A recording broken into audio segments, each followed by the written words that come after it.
traditionally we would see single-family homes, correct?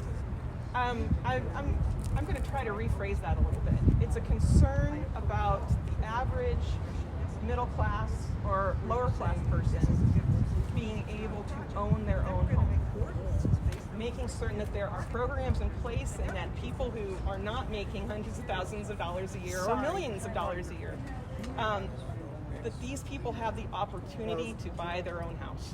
And I'm concerned that these bills are going to erode the opportunity for the average American to own.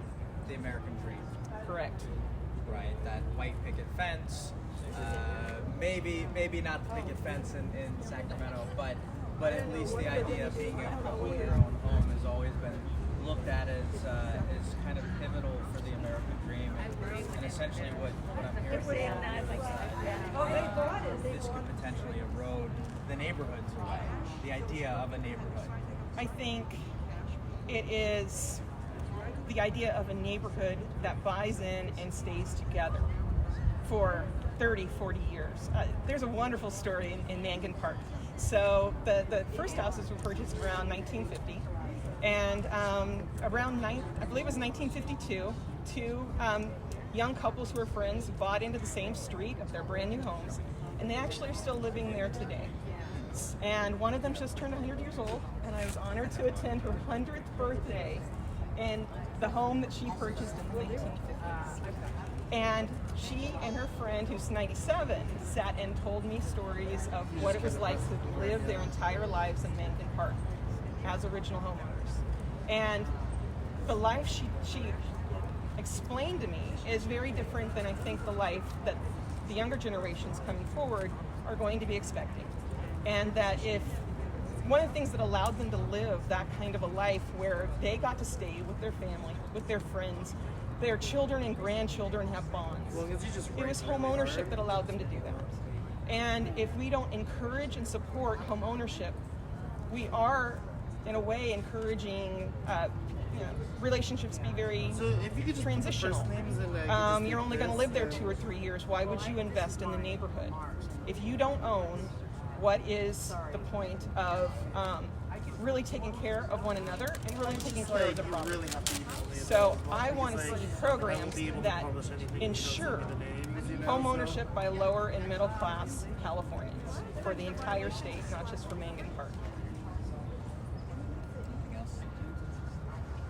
Some of the negatives with this, so this essentially allows granny flats, mother-in-laws, but you all kind of suggest that it's going to do a little bit more than that. Essentially more duplexes, more properties that are going to be used for rentals, correct? That's the fear?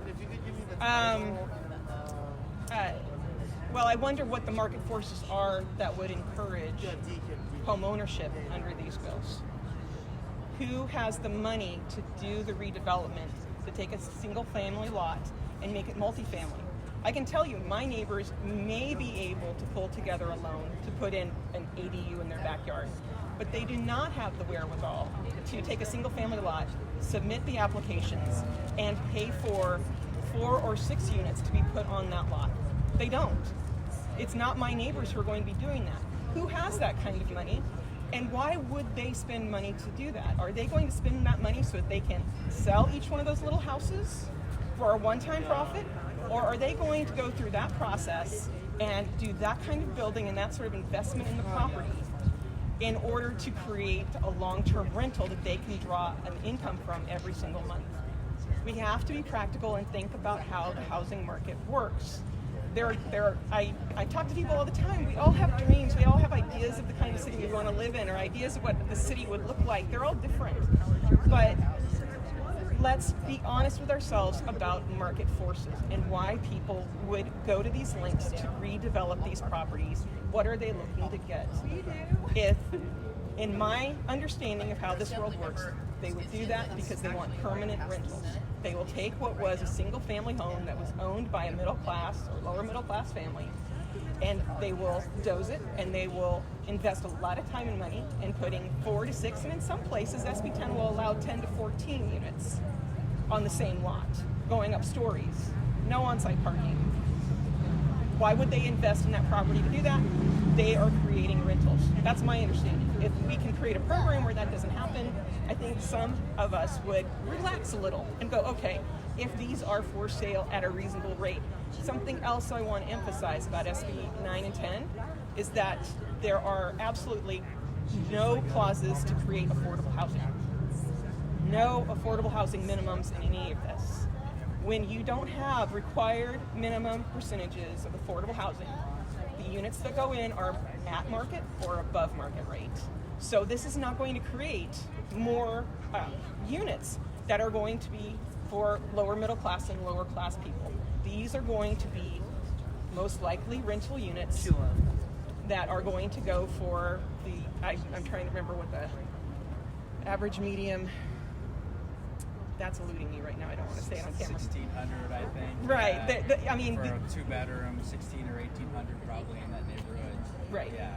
So that's what these units are going to be. Which is equivalent probably to the mortgage that some of these people, well, probably a lot more than the mortgage that some people in your neighborhood, especially about 20 years ago, are paying. Mm-hmm. Obviously now it's $400,000 is a lot more expensive than for what you paid, but the idea is that at least it's available.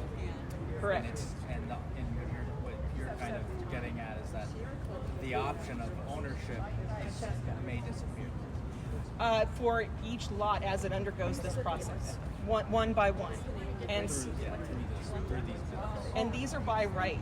These bills make these redevelopments by right.